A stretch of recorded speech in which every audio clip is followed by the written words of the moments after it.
Sometimes the most powerful moments on television aren't the ones with fireworks. They're the quiet ones. The ones where a person who spends their entire career performing for an audience suddenly forgets the cameras are there at all.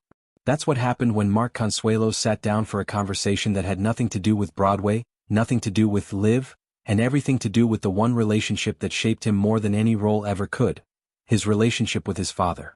For weeks, fans had watched Mark carry himself with a kind of composed grace on air. He'd made the announcement. He'd said the words. His father, Saul Consuelos, had passed away peacefully in March after a long illness. Mark thanked the audience, he thanked his colleagues, and the show, as it always does, went on.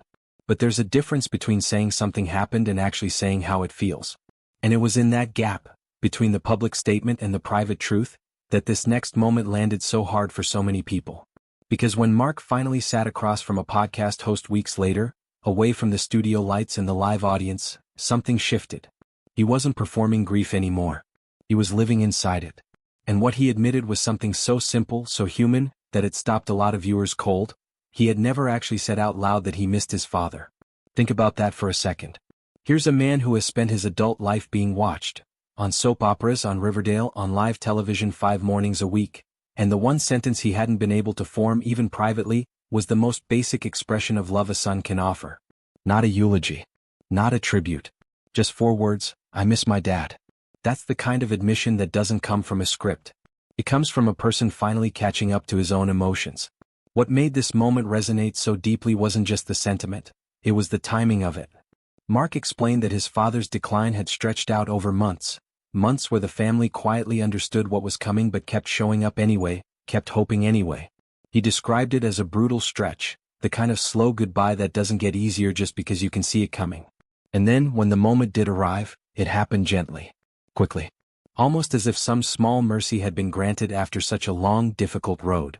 For anyone who has sat in a hospital room or a hospice, or simply waited by a phone for news they already knew was coming, that description hits somewhere very specific. It's not a celebrity story anymore at that point. It's every family's story. And that's really the heart of why audiences have stayed connected to Mark and Kelly for so many years. It was never really about the fame. It's about recognition. Viewers see themselves in these two people. Not because their lives look the same, but because the emotions underneath them do. There's something else worth sitting with here too.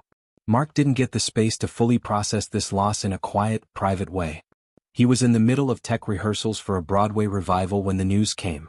Which means he had to say goodbye to his father and then almost immediately walk into a theater and keep working. He described the production as a strange kind of relief in the middle of everything. Something to focus on, a distraction that gave his mind somewhere else to go, even while grief sat right underneath the surface. Many people who've lost a parent understand this tension instinctively. Life doesn't pause for grief. The world keeps asking things of you.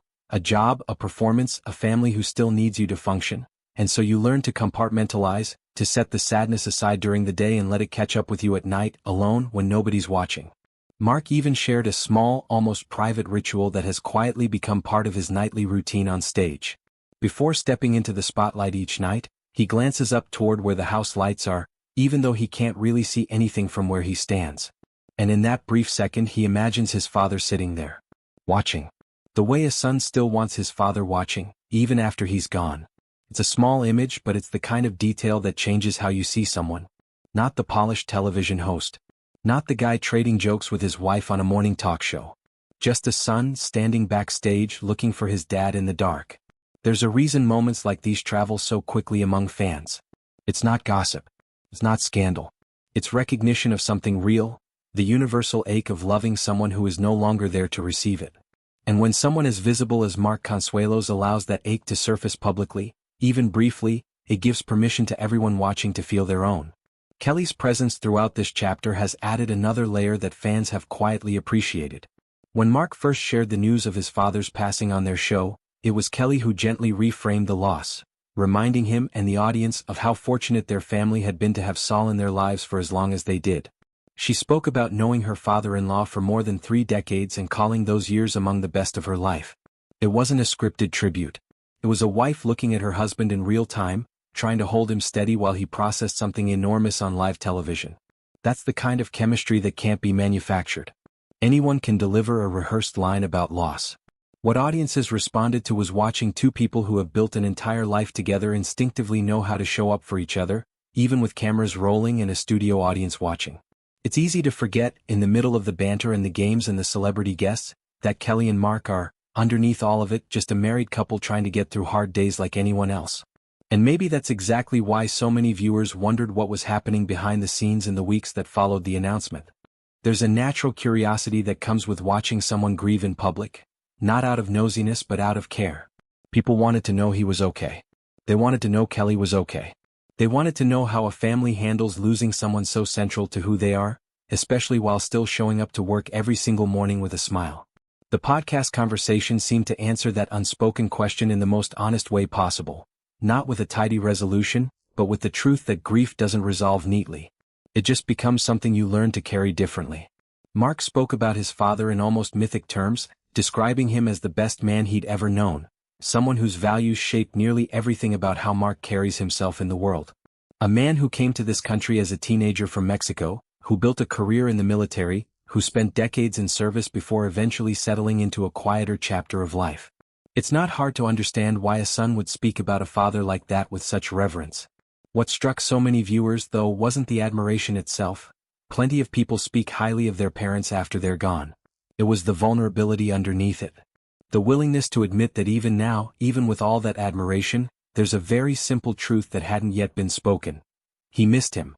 Present tense. Ongoing. Not something wrapped up in a eulogy and set aside, but something still sitting there every day waiting to be acknowledged. There's a lesson in that for anyone watching, whether they're a devoted fan of the show or simply someone who stumbled across the clip online. So often we carry the deepest parts of our grief silently, assuming that expressing love after loss should look like something grand. A speech, a tribute, a perfectly composed sentence. But sometimes it's smaller than that. Sometimes it's just allowing yourself finally to say the thing you've been avoiding. I miss him. That's it. That's enough. It's worth remembering too that this entire story is unfolding in front of an audience that has watched Kelly and Mark for decades, through their engagement, their wedding, raising 3 children, career highs and lows, and now this. Longtime viewers aren't just watching 2 talk show hosts anymore. In a strange, parasocial but very real way, they've watched a family grow up. So when something this personal surfaces, it doesn't feel like celebrity news. Feels like checking in on people you've known for years. Perhaps that's the real reason so many people remain emotionally invested in this couple. Not simply because they've spent decades in the public eye, but because audiences keep witnessing something authentic in the way they move through life's hardest moments together. There's no filter over grief like this. There's no perfectly rehearsed talking point. Just a husband still learning how to say goodbye, and a wife standing quietly beside him while he figures it out. And maybe that's why a moment like this stays with viewers long after the segment ends or the podcast episode finishes playing.